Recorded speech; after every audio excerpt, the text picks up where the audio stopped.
სურსათის უნებლობის თემა საქართველოში ხინკლის წვენში ზედმეტი ნიორის აღმოჩენის საკითხს ცილდება. ევროპასთან გაფორმებული ასოცირების ხელშეკრულებით საქართველომ აიღო ვალდებულება, რომ გააუმჯობესონ საზოგადოებრივი ჯანმრთელობის უსაფრთხოების დონე და ადამიანის ჯანმრთელობის დაცვა, როგორც მდგრადი განვითარებისა და ეკონომიკური ზრდის მნიშვნელოვანი ელემენტი. მოგესალმებით, მე ნატო გოგელია არის კი გადაცემა არჩევანი მე, რომლის თემაც სურსათის უნებლობა. არის თუ არა სურსათის უნებლობისა და მომხმარებელთა უფლებების დაცვის კუთხით არსებული კანონმდებლობა ევროკავშირის მოთხოვნების შესაბამისი. ინტერესდება თუ არა შესაბამისი უწყებები და მომხმარებელი კვების ობიექტებში მომუშავე პერსონალის ჯანმრთელობის მდგომარეობით. ნახეთ ჩვენი კორესპონდენტების მიერ მომზადებული სიუჟეტი.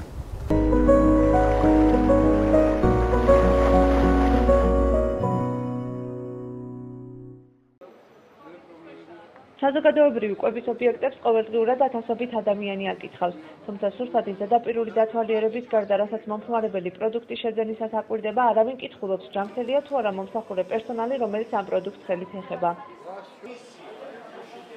ინტერესებულ ხართ მომსახურე პერსონალის ჯანმრთელობის მდგომარეობით? მომსახურეები, ვინც გვემსახურება? არა. ექიმი ვარ და არ დავიდა ესე ვქლობი. რამდენად საშიშია, როდესაც არ მოწმდება ქვეყანაში მათი ჯანმრთელობის მდგომარეობა? არა, მაგის ჩვენ მყიდველება ხოლმე შევამოწმოთ. ალბათ რაღაცა უნდა იყოს დაწესებულება, რომლის მოვალეობაც არის ეგ, რომ შეამოწმოს მომსახურე პერსონალის ჰიგიენური ჩვენ როგორ უნდა შევამოწმოთ? არა, გაქვთ თუ არა თქვენ ინფორმაცია არის თუ არსებობს თუ არა ქვეყანაში ესეთი ორგანიზაცია, ვინც ამოწმებს მათ ჯანმრთელობის მდგომარეობას? იყო ძველად ვიცი და ეხლა მართალი გითხრათ არის თუ არა არ ვიცი. ძალიან დიდი მადლობა. სადგურები რო იყო მაგათი მოვალეობა იყო. პროდუქტიც რაც იყიდებოდა და ვინც ყიდდა ისიც. მოწმდება თუ არა მათი ჯანმრთელობის მდგომარეობა? არ ვიცი.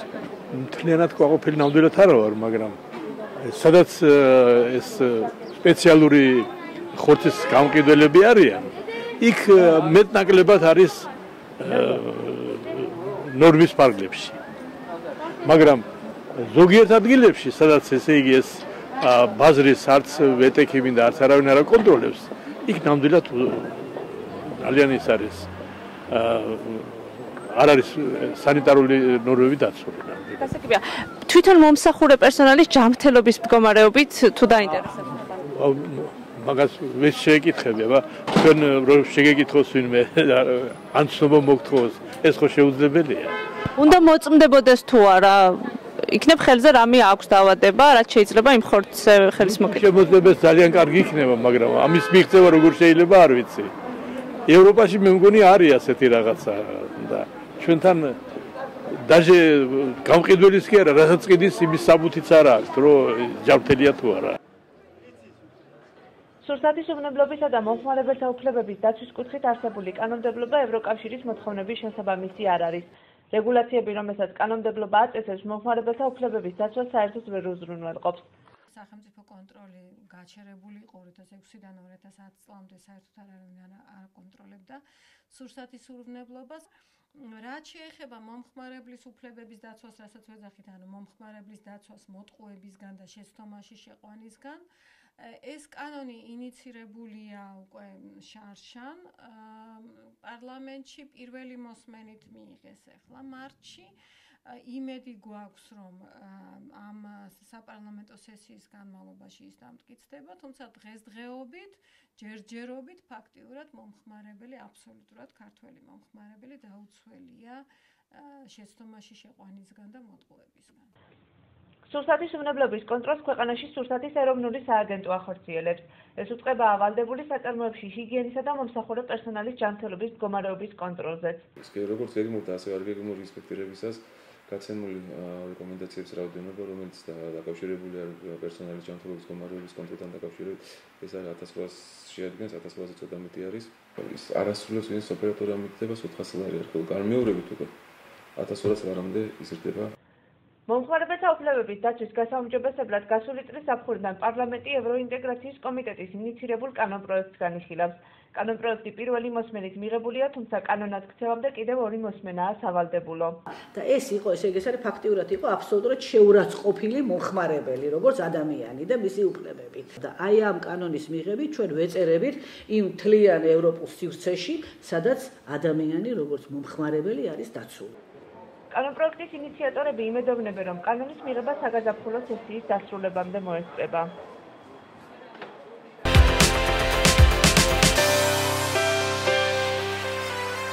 როგორია ქვეყნის სასურსათო უსაფრთხოების პოლიტიკა, პროგრამა, სტრატეგია, რას არეგულირებს კანონი და რა რჩევები აქვთ ექსპერტებს? ჩვენი გადაცემის პირველი ბლოკის სტუმარი საქართველოს სტრატეგიული კვლევებისა და განვითარების ცენტრის მომხმარებელთა უფლებების დაცვის პროგრამის კოორდინატორი ლია თოდუაა, რომელსაც თამთა კაკაურიძე ესაუბრა.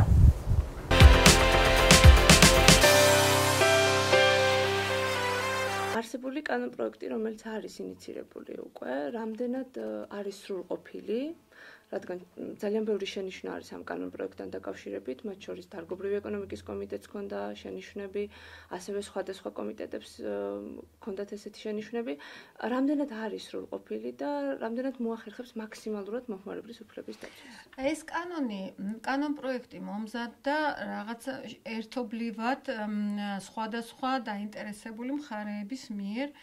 ეს არ არის აბსოლუტური დაცვა მომხმარებლების. ეს არის, ასე ვთქვათ, რაღაცა კონსენსუსი, ანუ უფრო რბილი კანონია, ვიდრე ჩვენ გვევალება ასოცირების ხელშეკრულებით 2019 წელს ჰქონდეს, ამიტომ მანამდე უფრო რბილი გარდამავალი პერიოდის კანონია.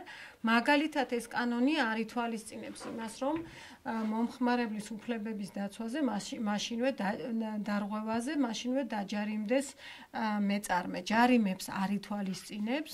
ითვალისწინებს იმას, რომ იქნება საჯარო ორგანო, ეს მომხმარებლის ომბუდსმენი, რომელიც დაეხმარება მომხმარებელს, მოიწვევს მომხმარებლის უფლების დამრღვევ მეწარმეს და შეეცდება, რომ მიაღწიოს რაღაცა შეთანხმებას, დაარწმუნოს ეს მეწარმე, რომ არ დაჩაგროს მომხმარებელი და თუ ვერ დაარწმუნოს, მერე მიმართოს სასამართლოს. ომბუდსმენი წელიწადში ერთხელ თავისი მომხსენებით წარსდგება პარლამენტის წინაშე, ნელ-ნელა გამოვლინდება ის კომერციული პრაქტიკები, რომელიც საქართველოში დაფუძნებულია და სწორედ მათი შეტანა მოხდება მომავალ კანონმდებლობაში და მათი აღმოფხვრა. ასე ვთქვათ, კოპირება არ გავაკეთეთ ევროპულის, რათა მოვერგოთ ქართულ რეალობას, რაც გვაქვს. კონკრეტულ ბიზნეს სუბიექტებს აქვთ ვალდებულება, რომ შეამოწმონ როგორც პროდუქცია რაღაც პერიოდის განმავლობაში, ასევე მომსახურე პერსონალი, ვინც ემსახურება საზოგადოებას. როგორ არის ეს გაწერილი, თუ არის კანონმდებლობაში გაწერილი კონკრეტულად, რა კონკრეტულ ვადებს უწესებს ბიზნეს სუბიექტებს კანონი შემოწმების და ასევე კონკრეტულად გვაინტერესებს მომსახურე პერსონალის ჯანმრთელობის მდგომარეობას, ვინ და როგორ ამოწმებს საქართველოს. ჩვენ სურსათის უნებლობა დღევანდელ მსოფლიოში რეგულირდება ასე. არსად არ იღებს სურსათის უნებლობაზე პასუხისმგებლობას სახელმწიფო, არამედ პასუხისმგებლობა ეკისრება უშუალოდ მეწარმეს. მეწარმე ვალდებულია შეამოწმოს და აკონტროლოს თავისი საწარმო, იქნება ეს მაღაზია თუ მართლა საწარმო ობიექტი, იმაზე თუ რა შეიძლება იქ ხდებოდეს ისეთი, რაც იწვევს სურსათის დაბინძურებას. მათ შორის ახლა თქვენ აქცევთ ყურადღებას მაგალითად ჯანმრთელობას, მომსახურე პერსონალის ჯანმრთელობა მნიშვნელოვანია, რა თქმა უნდა, სურსათის უნებლობისთვის. ანუ მომსახურე პერსონალის ჯანმრთელობა მეწარმემ, ანუ ეს იქნება ეს მაღაზიის დირექცია, იქნება ეს ბაზრის დირექცია, იქნება ეს რაღაცა სამრეწველო იმის ობიექტის დირექცია, უნდა რეგულარულად აკონტროლოს. რა სიხშირით ამას არ ადგენს არავინ, იმიტომ რომ ეს სიხშირე უნდა გააჩნია თვითონ როგორი წარმადობა აქვს, როგორი დიზაინი აქვს თვითონ საწარმოს. გესმით? ესე იგი შეიძლება იმის მიხედვით თუ შენ და რას ყიდი, რას აწარმოებ ხომ? თუ შენ მაგალითად შეფუთულ, გაყინულ, ვთქვათ ნახევარ ფაბრიკატებს ყიდი, რომელიც ჰერმეტულად შეფუთულია, მაშინ ერთადერთი რაც შენ მოგეთხოვება, ეს არის რომ მაცივარში დაცული იყოს ის დაბალი ტემპერატურა, შემოტანილი პროდუქცია თავსდებოდეს მაცივარში, არ დნებოდეს არასოდეს და იყიდებოდეს ასევე ჰერმეტულად. მეტი არაფერი არ მოგეთხოვება. აქ მეტი არაფერს არ აქვს დიდი მნიშვნელობა. რა თქმა უნდა, ეხლა თუ ამას ხელზე რაღაცა ჭირს დაავადება გამყიდველს და ამ ხელის მოკიდებით შეიძლება გადავიდეს ეს დაავადება, რა თქმა უნდა, ეს უნდა აღმოიფხვრას, თორე ახლა დანარჩენი ჯანმრთელობის მდგომარეობა შეიძლება მნიშვნელობა არ ქონდეს. მაგრამ თუ მაგალითად ეს არის ბაზარი ან მაღაზია, სადაც ხორცი იყიდება, შეფუთვის გარეშე უბრალოდ ხორცი იჭრება და იყიდება, საერთოდ ხორცთან ურთიერთობა და მისი დაჭრა, ეს არის მაღალი საფრთხის დაბინძურების მხრივ მაღალი საფრთხის წარმოება და მათ მოეთხოვებათ განსაკუთრებული სისუფთავე და ამას ვამბობ რომ ზოგადი ჰიგიენის ნორმები არის კანონმდებლობით დადგენილი, სადაც წერია რომ ზოგადად, აი მაგალითად შენ უნდა გქონდეს სამუშაო ზედაპირები ისეთი, რომელიც კარგად იწმინდება და დეზინფექცია ხდება, შენ უნდა გყავდეს ჯანმრთელი პერსონალი ხელს უნდა იბანდეს, რაღაცა უნდა ფორმა გქონდეთ ისეთი, ვთქვა, თავის თმები არ უნდა ცვიოდეს საჭმელში, ხელთათმანები უნდა ეცვა და ასე შემდეგ, მაგრამ კონკრეტულად მაგალითად რა სიხშირით უნდა იბანდეს ხელს პერსონალი ან რა სიხშირით უნდა იცვლიდეს ამ ხელთათმას და ასე შემდეგ, ესეთ რაღაცებს რა თქმა უნდა არ დაგიწერს კანონი, მაგრამ რაც ეხლა ხდება შემოღება ჩვენ კანონში და აქამდე არ იყო და ევროკავშირში არის აუცილებლად, ეს არის რომ ამას ქვია ეგრეთ წოდებული HACCP. ეს არის საფრთხის ანალიზისა და კრიტიკული წერტილების სისტემა, რას ნიშნავს ეს? ყველა კონკრეტული სურსათის მეწარმე ობიექტი, სურსათის გინდა წარმოების, გინდა გაყიდვის ობიექტი, ექვემდებარება აი ამას ქვია საფრთხის ანალიზის წერტილების შეფასება, ანუ მარტივად რომ ვთქვათ, უსაფრთხოებაზე აუდიტი შემოწმდეს უნდა ამ კონკრეტულ ობიექტზე, სად შეიძლება სურსათი ან ბინძურდებოდეს, ან ფუჭდებოდეს, ან ძველდებოდეს, როგორ შეიძლება სურსათი გახდეს საფრთხის შემცველი. ყველა აი ეს საფრთხის შემცველი წერტილი უნდა აღირიცხოს და როგორ აღმოიფხვროს თითოეული საფრთხე. ეს დოკუმენტი აუცილებლად თითოეულ მეწარმეს უნდა ქონდეს შედგენილი, განსაკუთრებით თუ მას ურთიერთობა აქვს ცხოველური წარმოშობის პროდუქციასთან. ყველა წარმოება ევროპაში, რომელსაც ურთიერთობა აქვს ნედლ ხორცთან, ნედლ თევზთან, რძესთან ან კვერცხთან, ეს ითვლება მაღალი რისკის შემცველი წარმოება და ყველა მათგანს ეს HACCP აუცილებლად აქვს გავლილი. ეს წესი ჯერ არ არის შემოტანილი.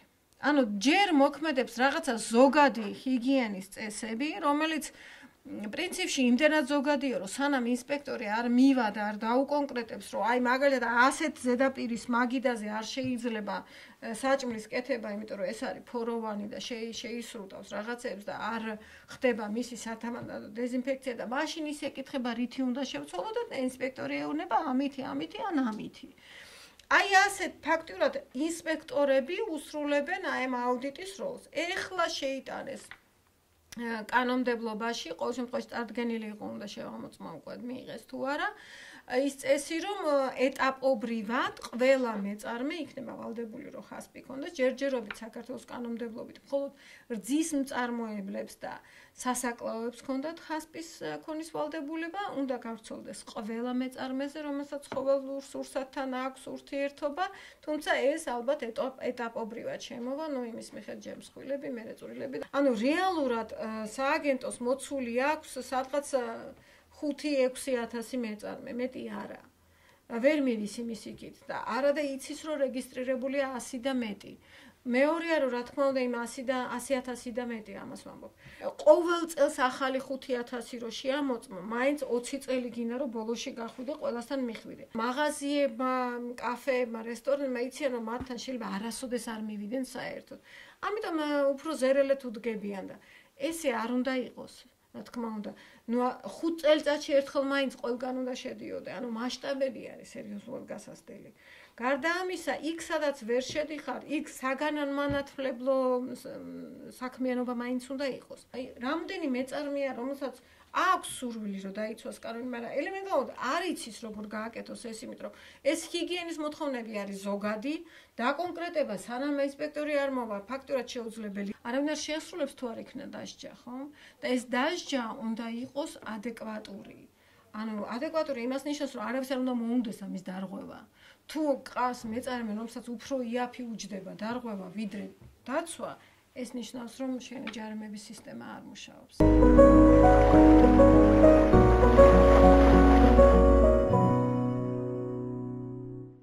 მინდა რასი ხშირით ამოწმებს კვების ობიექტებს, საბავშვო ბაღის სამზარეულოებს, სკოლის ბუფეტებს ერთად ვნახოთ სიუჟეტი, რომელიც გურიაში დღეს არსებულ რეალობას ასახავს.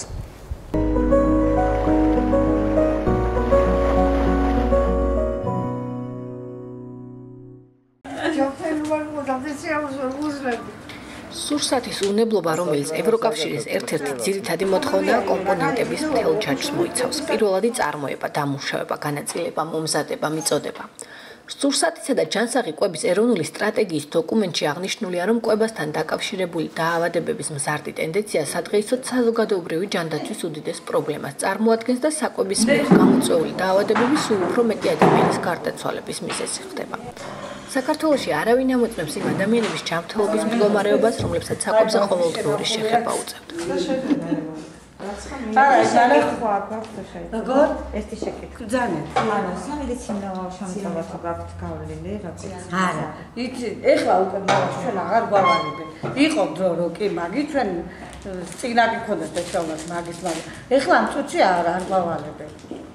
სკოლებსა და საბავშვო ბაღებში გვიმტკიცებენ, რომ მოზარდებს უსაფრთხო პროდუქტს აწვდიან და ჰიგიენასაც ზედმიწევნით იცავენ, თუმცა ამ კადრებში კარგად ჩანს, როგორ იბანენ ხელს გარეცხილ მწვანელზე. განსხვავებული სიტუაცია არც საცხობებშია, სადაც როგორც ნედლეულს, ისე მზანაწარს პერსონალის შიშველი ხელებით ეხება. ერთ-ერთი საცხობის მფლობელი ამბობს, რომ სამედიცინო შემოწმება ყველა თანამშრომელმა გაიარა, თუმცა ვერ აკონკრეტებს სად, ვისი მოთხოვნით და რა პერიოდულობით გადიან შემოწმებას თანამშრომლები. საზოგადოებრივი კვების ამ და რამდენიმე ობიექტში გადაღების უფლება თავისუფლად მოქცენ. ზოგან კი ობიექტის მენეჯერისთვის ახსნა დაგჭირდა, რატომ აქვს უფლება მომხმარებელს იცოდეს თუ რა პირობებში მზადდება საკვები. შეროი რაღაც და Facebook-ზე დაიდოს შენი სამზარეულო სად შენ მოგეწონება? შენ მიიღებ რაღაცას, შენ პასუხისმგებლობას იღებ, რომ მაგის სამზარეულო არ გამოვა? გურია ნიუსის პროექტზე. აი, გურია ნიუსის პროექტზე მე ვიღაცა გადაიდოს, აი შენი სამზარეულო რო იყოს, დაუშვა. აი სადმე, აი მოგეწონება, იქ არ მინდა ჩემი სამზარეულოს გადაღება რა. არაფერს ავხედავ, მაგრამ უბრალოდ ხო შეიძლება რომ არ გინდოდეს რა. ამ ობიექტის მფლობელი კამერის მიღმა ამბობს, რომ მისი თანამშრომლებს სამედიცინო შემოწმებაც გავლილი აქვს და ობიექტში სანიტარული ნორმებიც დაცულია. დაავადებათა კონტროლისა და საზოგადოებრივი ჯანმრთელობის ეროვნული ცენტრის ინფორმაციით, დასენიანებული საკვები 200-ზე მეტ დაავადებას იწვევს. საქართველოში ჯერჯერობით გაურკვეველია სურსათით უზრუნველყოფის რომელ ეტაპზე ემუქრება დაავადების საფრთხე მომხმარებელს.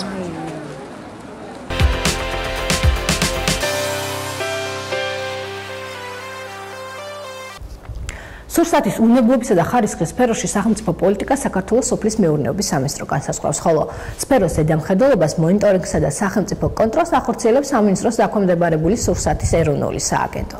მოწმდება თუ არა გურიაში კვების ობიექტები, სკოლები, საბავშვო ბაღები და რა სიხშირით, ვინ არის პასუხისმგებელი პერსონალის ჯანმრთელობის მდგომარეობაზე და როგორ უნდა დაიცვას მომხმარებელმა თავი მავნე პროდუქციისგან. რეკლამის შემდეგ გურია ნიუსის სტუდიის სტუმარი სურსათის ეროვნული სააგენტოს გურიის სამსახურის მთავარი ინსპექტორი ანა პაპავა იქნება, დაგველოდეთ.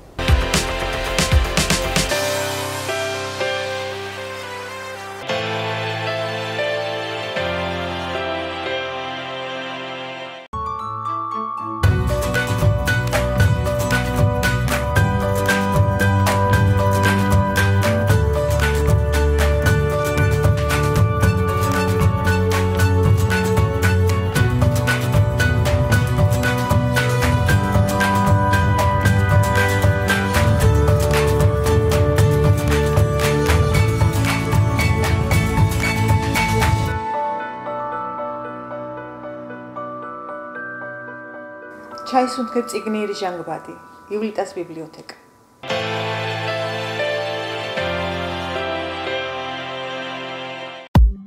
Audio Jungle.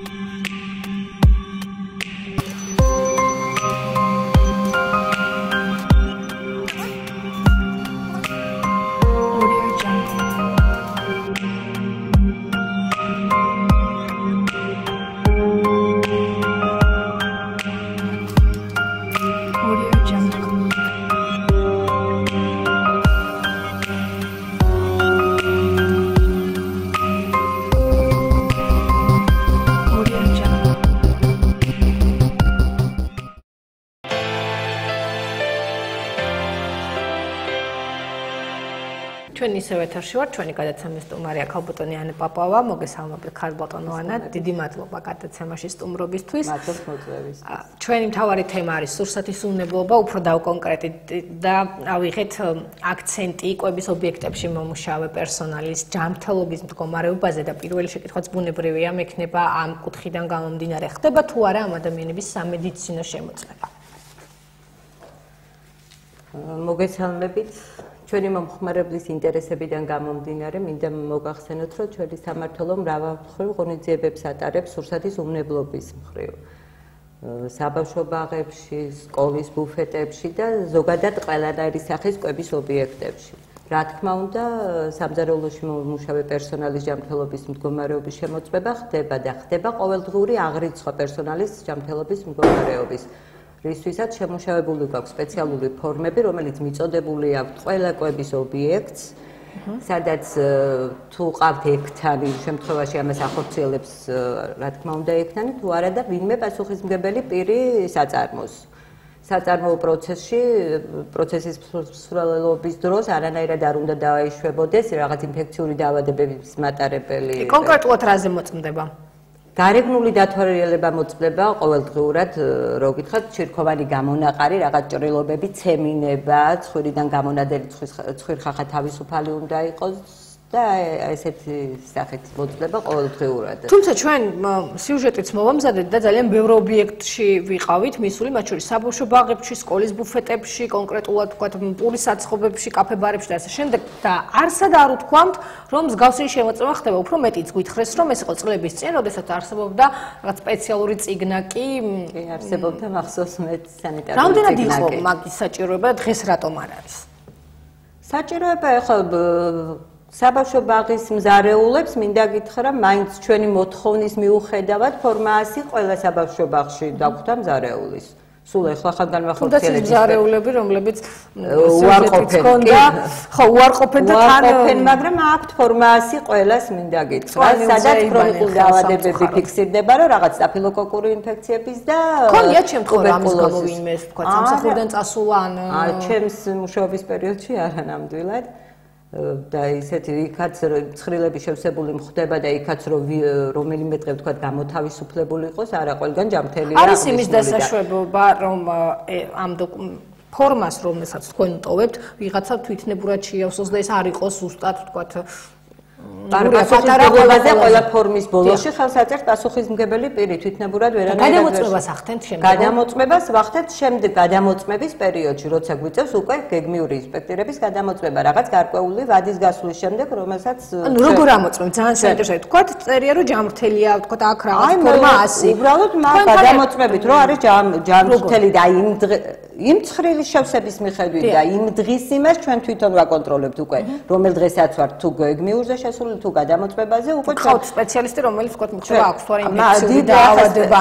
ინფექციური დაავადება ხო შინაგან დაავადებებს ფიზიკურად გარეგნული დათვალიერებით ვერ მიხდებით და მაგას თქვენს გაარკვევთ ძალიან მარტივად გარეგნული დათვალიერება იწერება ჩვენ ცხრილებში ძირითადად რომ მანიკურიც არ არის დასაშვები, ფრჩხილები მოწესრიგებული, გამონაყარი, რაღაც მაკიაჟი, სამკაულებით, მზარეული არ უნდა იყოს. ეს საბავშვო ბაღებზეა საუბარი ყველგან სადაც საწარმოო პროცესი მიმდინარეობს. სკოლის ბუფეტებს რაც შეეხება, რამდენად ხდება სისტემატიური შემოწმება, რამდენად არის გაქვთ ინფორმაცია, რომ იქ არის დაცული ყველა ის ნორმა, რაც აუცილებელია მომხმარებლისთვის. სკოლის ბუფეტებს რაც შეეხება, ახლა უმეტეს ბუფეტში მინდა გითხრა, იქ საწარმოო პროცესი არ მიმდინარეობს. ძირითადად ფუნქციონირებენ მზა პროდუქციაზე და ამიტომ ცოტა მაგ უკვე ნაკლებად არის რაღაცა რისკები. იქ უკვე ჩვენ ეტიკეტს შენახვის პირობებს კი ეს არა აუცილებელია ერთ-ერთი კრიტიკულია დარღვევა ტემპერატურული რეჟიმის კრიტიკულ შეუსაბამობად ითვლება შენახვის პირობები რომ გერმენტულად დაცულ კონტეინერებში იყოს ეს პროდუქტი დალაგებული და ძირითადად არც ერთ ბუფეტში არ ხდება ადგილზე რაღაც წარმოება. რაც შეეხება ეგრეთ წოდებულ გარემოვაჭრეებს. ოზურგეთში მაგალითად ხშირად გვაქვს მაგალითი, როდესაც კერძო პირები ქუჩაში ყიდიან ხაჭაპურს, თქვათ რაღაც სხვა სახის ესეთ საკუთარ პროდუქტს, ამოწმებს თუ არა ვინმე რა პირობებში მზადდება, როგორ არის შენახვის ვადა, ან რა ამ მსგავსი შემოწმება ხდება. ჩვენ გადავიღეთ კადრები, რომლებიც ძალიან არასახარბიელოა. გარემოვაჭრეებთან ეხლა სადღაც ხომ მზადდება ეს პროდუქცია, რომელიც გარეთ გამოდის.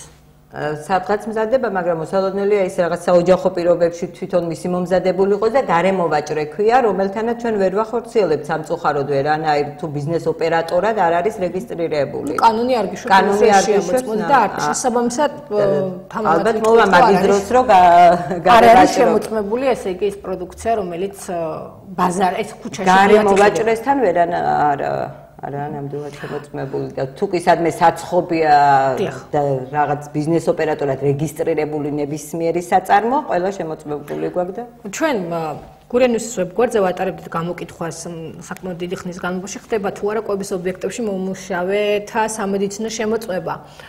ეხა შედეგები ჩვენს ეკრანზე გადის და სამწუხაროდ როგორც აღმოჩნდა მოსახლებამ ამ შესახებ არაფერი არ იცის. უმრავლესობა ამბობს რომ არ იცის, ნაწილი ამბობს რომ არ მოწმდება და ძალიან მცირე პროცენტია იმისი რომ ამბობენ რომ მოწმდება. იგივე შედეგი მივიღეთ საკუთრო გამოკითხვის დროს ჩვენ შეგვიძლია ერთად ვნახოთ ახლა ეს გამოკითხვა.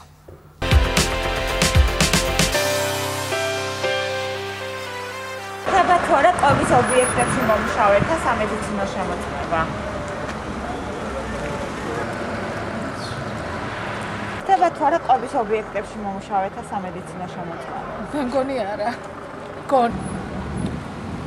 ვერ გეტყვი, არ მქონია შეხება და ალბათ ნაკლებად. არ ვიცი და როგორ გიგავს. მე მგონი ხდება.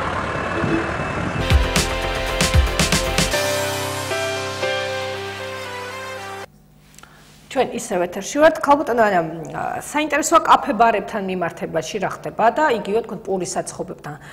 რამდენად სისტემატური შემოწმება და რამდენ ხანში ერთხელ კანონი რას ითვალისწინებს ასეთ შემთხვევაში? ეს არის შერჩევითი, ეს არის თქვენი სურვილის მიხედვით თუ როგორ არის? რამდენად ხშირად ამოწმებთ რა? არა, მოგახსენებთ, ეს შერჩევითი ნამდვილად არ არის, ლოტოტრონის სისტემით ხდება. სააგენტოდან მოგვეწოდება ბიზნეს ოპერატორების ჩამონათვალი, სადაც უნდა განვახორციელოთ გეგმიური ინსპექტირება.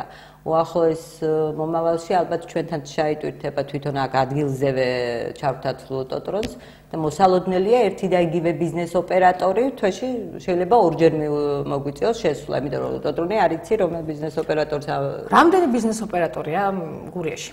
დაახლოებით 2000-მდეა აღრიცხული, რაც გვაქვს და პარალელურად ინსპექტირების და დოკუმენტურის დროს რაღაც ახალ ობიექტების დამატებასთან ერთად გზადაგზა ვახორციელებთ. თქვენთან რამდენი ადამიანი მუშაობს სამმართველოში? ჩვენთან მუშაობს 17. 17. როგორ ახერხებს? ძალიან საინტერესოა ეს 17 ადამიანი 2000-მდე ობიექტის გადამოწმებას. ხა ძალიან მარტივი არითმეტიკა გამოდის, მაგრამ ძალიან რომ მოინდომოთ, ალბათ მთელი წლის განმავლობაში ვერ მოახერხებთ ყველა ობიექტის შემოწმებას, ხო? წელიწადში ერთხელ მინდა გითხრა ყველა ბიზნეს ოპერატორს უწევს წელიწადში ერთხელ მინიმუმ გადამოწმება. შემოწმება საკმაოდ ცოტა წელიწადში ერთხელ შემოწმება ობიექტი, რომელიც კვებაზეა პასუხისმგებელი და ბუნებრივი ადამიანის ჯანმრთელობაზე. ცოტა შეიძლება კიდე ფიზიკურად ჩვენს მესმის უბრალოდ არ ფიქრობთ რომ უფრო მეტია საჭირო, იგივე თუნდაც კანონმდებლობის კუთხით რაღაც განკაცრება, ან უფრო მეტი საკმაოდ მკაცრად უდგება, მინდა გითხრა, არის ადმინისტრაციული ღონისძიებები კრიტიკულ შეუსაბამობებზე, რასაც ჩვენ ვახორციელებთ და საკმაოდ მკაცრად რას ითვალისწინებს კანონი იმ შემთხვევაში, როდესაც ობიექტში მომუშავე პერსონალი ხელით ეხება პროდუქტს, როგორც მზა, ასევე დასამზადებელს. აი მაგალითად პურის საცხობებში ჩვენ როგორც ვნახეთ, ყველა ხელი ცომს, ხელი ძილავს, ხელთითვანებს არავინ არ ხმარობს როგორც წესი. ამ შემთხვევაში კანონი თუ ითვალისწინებს რამეს? თუ არის რეგულაცია, როგორ უნდა რა უნდა გააკეთონ, როდესაც თქვა მსგავს ტიპის სამუშაოს ასრულებენ?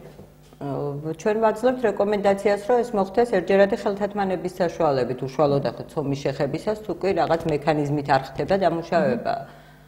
ეს რეკომენდაციას არჩება, რა ჩვენი მისვლის დროს მინდა გითხრა ხელთათმანით მუშაობენ არიან ავტორები სპეცდანსაცმლით შემოსილნი ძალიან ისე როგორც ეს წინასწარ ხვდებიან ან გებულობენ რომ თქვენ მიდიხართ იმიტომ რომ ჩვენი მისვლის დროს სულ სხვა ახლა მე გადამოწმება შეიძლება იცოდნენ რომ თქვა აქვს 1 აპრილამდე ვადა და იცის რომ მივალ 1 აპრილს იქ ეს შეიძლება იცოდეს წინასწარ მაგრამ გეგმიური ინსპექტირება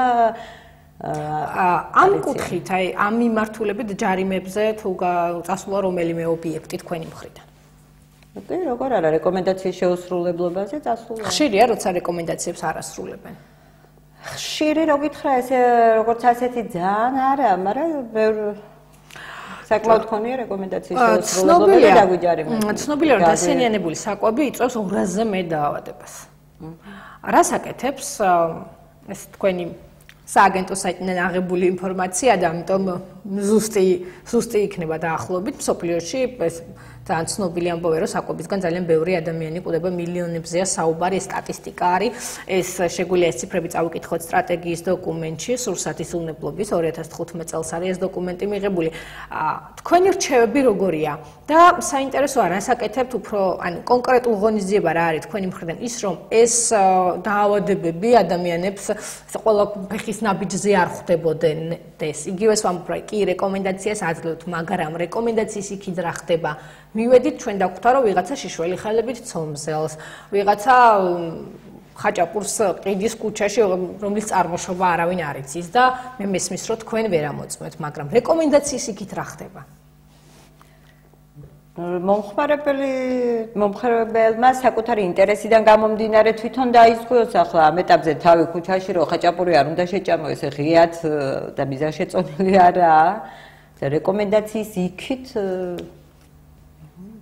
თქვენ თქვით ერთი ძალიან საინტერესო ფრაზა რომ ამდენი ხნის განმავლობაში დაავადებული ადამიანი არ ყოფილა ანუ არ აღმოჩენილი ასე ჯანმრთელები ვართ გურულები თუ არავინ ავად არ გამხდარა თუ რა ხდება რაღაც ესეთი ახლა მაგის კონტროლი ესეთი კარგი მონაცემი ნამდვილად ჯანსაღი ადამიანები მუშაობენ მინდა გითხრა სამზარეულოებში სადაც შევდივარ კი ნამდვილად ობიექტებში სადაც შევდივარ იმიტომ რომ იმ დღის მის მდგომარეობას ფიზიკურ გარეგნულ დათვალიერებაზე მაქვს რა თქმა უნდა ლაპარაკი ჩვენ თვითონ ვამოწმებთ იმ დღეს უშვებთ თუ არა ან დასაშვებია თუ არა თუნდაც თეორიულად რომ ფორმა ასე რომელიც თქვენ ახსენეთ ეგრეთ წოდებული ფორმაზე რომელიც აქვთ წარმოდგენილი და არ იყოს სულ ესე რომ ვთქვათ ზუსტი არ უშვებ ნამდვილად ახლა დღევანდელ დღეს ვერ წარმომიდგენია რომ ეს ფორმა 100 ესე ჰაერზე ვიღაცამ გასცეს ეს ხო სათამაშო თემა არა რაღაც ჯანმრთელობას და მით უმეტესა ბავშვების მზარეულობაზე როცა უამრავი მათ შემოწმებას თქვენ ავალებთ მისავე თანამშრომელს გარეგნულ დათვალიერებას თორე ფორმას უბნის ექიმის წევს. კი, უბნის ექიმის წევს ძალიან საინტერესოა, რამდენად გვაქვს იმის გარანტია, რომ ეს ცნობა არის ზუსტი. გარანტია გვაქვს, გარანტია უნდა ვირწმუნოთ, რომ ჩვენი მედიცინის მუშაკები ესე ჰაერზე არ გასცემენ ფორმას. და არც ჯერავს რომ მართლაც არც ბაღის ეკთნებით საკუთარ თანამშრომელს ხალხს არ დაუშვებენ სავარაუდოდ რაღაც რისკები ხო არსებობს შემდეგ და აი რისკებისგან დაზღვევის მიზნით არ დაუშვებენ რომ რაღაც ახლა დღეს ჩირქოვანი გამონაყარით და ესე ცემინებით სურდოთ მოსული აცემინებდეს და იქ რაღაცა ჩანერწყება ხდებოდეს ის და ასეთი მზარეული საკვებს აკეთებდეს არ ამგონია რომ დღეს ეს მენეჯერმა დაუშვას თვითონ თქვენი რეკომენდაცია ძალიან საინტერესოა მომხმარებლისთვის. რა რეკომენდაციას მისცემთ მომხმარებელს, რა უნდა გააკეთონ მათ იმისთვის, რომ უფრო მეტად იყვნენ დაცულები და უფრო მეტი რამ იცოდნენ საკუთარი ჯანმრთელობის შესახებ. რისი უფლება აქვს საინტერესოა მომხმარებელს? აქვს თუ არა იგივე იმ ობიექტში შესვლის უფლება? მას აქვს თუ არა იმის უფლება მოითხოვოს თუნდაც ეს სამედიცინო დასკვნა? ჩვენ გითხრას რომ აქვს და ძალიან საინტერესოა. ბაღის მშობლებს თვითონ ეს მშობლებიდან ვიცი მინდა გითხრათ რომ ეუბნე თვითონ მენეჯერი აწვდის ამ ინფორმაციას, როცა სურვილი ექნებათ, შეუძლიათ დაესწრონ იმ საწარმოო პროცესს, რაც მიმდინარეობს სამზარეულოში საკვების მომზადების დროს და ხშირად მშობლების არის კატეგორია, რომელიც დაინტერესებულია და ესწრება ამ საწარმოო პროცესს. უფლება აქვთ ნამდვილად. მაღაზიაში შესვლის ხანს კიდევ უფლება აქვთ, რომ ეტიკეტის დახედოს რისგან შედგება შემადგენლობა რა აქვს, ვადები აკონტროლოს თვითონ თუ უადო პროდუქტი აღმოჩნდება, შეუძლია ჩვენ მოგმართოს პურის საცხობებში, იგივე კაფე-ბარებში, სხვათა შორის პურის საცხობთან დაკავშირებით ძალიან ბევრჯერ იყო ინფორმაცია, რომ თქო პურში აღმოაჩინეს რაღაც. ან ხან ძვალი, ხან თან ვიცი იყო ეგეთი შემთხვევა, ჩვენ გვეწერა სხვათა შორის კიდევაც ეს ფაქტები ძალიან ხშირი არ ამგონია. ბოლო ორი? ხო. აი რაც მე ამ სისტემაში ვარ ჩართული, არ ამგონია. ხშირად გაგიგია ესეთი ამბები და რაღაცები? ისმოდა, მაგრამ ეხლა ნამდვილად თქვენ პრაქტიკაში არ ყოფილა? ჩემს პრაქტიკაში ნამდვილად არ ყოფილა. მომხმარებლის პრაქტიკაში საკმაოდ უცნაური ნივთები შეიძლება ვიპოვოთ პურში, განსაკუთრებით. განსაკუთრებული შემოწმება ხდება პურის დროს, აი რომ დამზადების პროცესი რამდენად კარგად მიმდინარეობს, რამდენად სუფთად და იგივე რაც თქვა ბაღების შემთხვევაში სოკოვანი დაავადება აქვს თუ არა ინფექციური. პურის საცხობებშიც იგი განსაკუთრებული მიდგომა ნამდვილად მომსახურე პერსონალის მიმართ. აი გაქვთ ახლა კონკრეტული ინფორმაცია, რამდენი თქვა პურის საცხობია ოზურგეთში ან ჩოხატაურში ან ლანჩხუთში, აი კონკრეტულად რეგიონზე ოზურგეთში ციფრები არ მაქვს ნამდვილად. თუმცა მაინც თუ ავიღებთ აი ახლა უახლოეს ხანში გადავამოწმეთ ვასაძის პურის საცხობი და რა ხდება? ძალიან კაი სიტუაციაა, მინდა გითხრა, რეკომენდაცია რაღაც ისეთ დონის რა კრიტიკული და რაღაც არა, თვითონ რაღაც ამოსაყვანო ოთახის კოსმეტიკა. ეს როგორ ამზადებდნენ? იქ გადამოწმების დროს. ანუ იქ ხელით არ ხდებოდა, მინდა გითხრა, მოზელა სპეციალურ თვალებში ხდებოდა. და ხელთათმანებით ხდებოდა ცომის დაჭრა და ჩაწყობა ფორმებში. მე მაშინ შემიძლია თამამად თქვა რომ როგორ ჩანს თქვენი ინფორმაცია, ანუ თქვენი მისვლის შესახებ ინფორმაცია გქონდათ ამ საწარმოში, იმიტომ რომ ჩვენ ვიყავით მისულები, გადავიღეთ, რა თქმა უნდა, ხელმძღვანელის თანხმობით და დავაფიქსირეთ ზუსტად ის რომ ისინი არ მუშაობენ სამწუხაროდ ხელთათმანებით. ხო, ამ გადაცემაში გასულ სიუჟეტში შეგიძლიათ ეს კადრები ნახოთ. ძალიან დიდი მადლობა გადაცემაში სტუმრობისთვის. მე შეგახსენებთ, რომ ჩვენი გადაცემის სტუმარი იყო ანა პაპავა, სურსათის ეროვნული სააგენტოს გურის სამსახურის ინსპექტორი. ჩვენ ამ თემაზე მსჯელობას ამ გადაცემით არ ვასრულებთ. ჩვენს მაყურებელს შეუძლია ეკრანზე მითითებულ მეილზე და ტელეფონის ნომერზე დაგკავშირდნენ, მოგწერონ თავიანთი მოსაზრებები, შეკითხვები, რომლის პასუხსაც აუცილებლად მიიღებთ გურია ნიუსის საშუალებით. მადლობთ. მომავალ შეხვედრამდე.